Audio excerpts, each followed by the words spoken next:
Hello students, हमने grammar का topic पूर्ण किया हमारा समास का।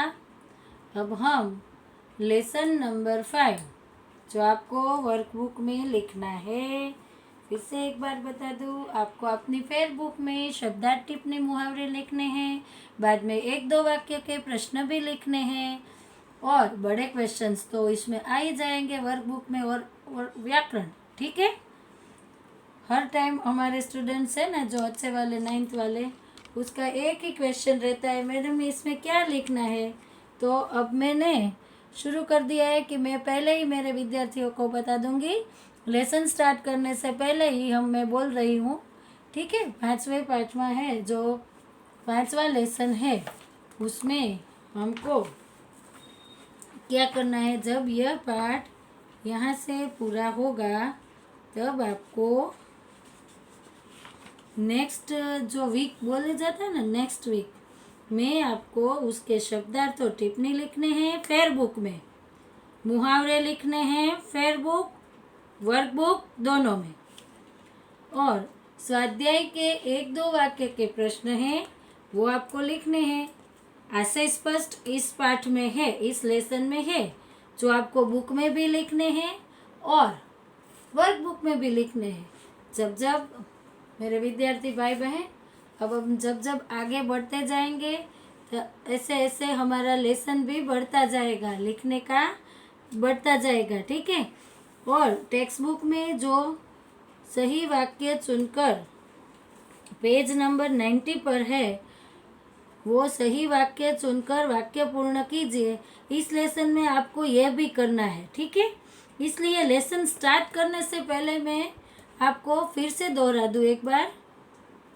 लेसन नंबर 5 में फेयर बुक में आपको शब्दार्थ और टिप्पणी लिखना है, मुहावरे लिखना है, स्वाध्याय में एक दो वाक्य के प्रश्न लिखने हैं, आशय स्पष्ट कीजिए वह लिखना है और सही शब्द चुनकर वाक्य पूर्ण कीजिए। ठीक है। अब हम आगे बढ़ते हैं। हमारा जो लेसन है पाठ 5 स्वराज्य की नींव यानी शुरुआत। स्वराज्य तो हम जानते ही है, स्वराज्य हम किसे कहेंगे, तो गांधी जी ने किसके लिए लड़ाई की इतनी सारी, स्वराज्य के लिए। ठीक है। उसके लेखक है विष्णु प्रभाकर। विष्णु प्रभाकर का जन्म मुजफ्फर जिले के मीरनपुर गांव में हुआ था। इधर हमको अंडरलाइन करना है। इन्होंने प्रारंभिक शिक्षा अपने गांव में और उच्च शिक्षा हिसार में प्राप्त की थी। कई वर्षों तक पंजाब सरकार की सेवा करने के बाद सन 1974 से ये दिल्ली आ गए और तब से दिल्ली रहकर पूर्ण समय के लिए साहित्यिक सेवा में लगे हैं। आपने कहानी, उपन्यास, जीवनी, नाटक, एकांकी, संस्मरण और रेखा चित्र आदि विधाओं में पर्याप्त मात्रा में लिखा है। आपकी प्रमुख रचनाएं ढलती रात, यहाँ अंडरलाइन करनी है आपको, स्वप्नमयी उपन्यास, संघर्ष के बाद वो कहानी संग्रह है, बड़े जब आप होंगे तब जरूर पढ़िएगा, बहुत ही बढ़िया है। संघर्ष के बाद ये कहानी उसकी बहुत ही अच्छी है।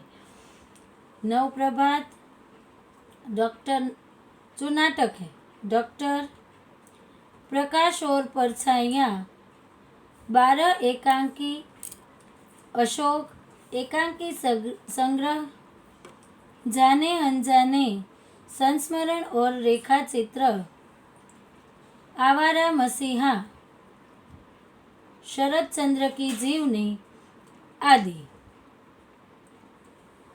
विष्णु प्रभाकर की रचनाओं में प्रारंभ से ही स्वदेश प्रेम व राष्ट्रीय चेतना और समाज सुधार का स्वर प्रमुख रहा है। विष्णु प्रभाकर की रचनाओं में स्वदेश यानी अपने देश को जो प्रेम करते हैं, ठीक है, उसको स्वदेश प्रेम कहते हैं। स्वतंत्रता प्राप्ति के बाद आपने आकाशवाणी के दिल्ली केंद्र में नाटक निर्देशन के पद पर काम किया। बाद में स्वतंत्र लेखन को अपनी जीविका का साधन बना लिया। आपका समस्त साहित्य मानवीय अनुभूतियों से जुड़ा हुआ है। आपकी रचनाओं में रोचकता एवं संवेदनशीलता सर्वत्र व्याप्त है तथा भाषा सहज एवं सरल है। प्रस्तुत एकांकी स्वराज्य की नींव में प्रथम स्वतंत्रता संग्राम 1857 में लक्ष्मीबाई के त्याग और संघर्ष का वर्णन किया गया है। स्वराज्य की नींव रखने में स्त्रियों का भी महत्वपूर्ण भूमिका रही है। यहाँ हमें अंडरलाइन करनी है, ठीक है।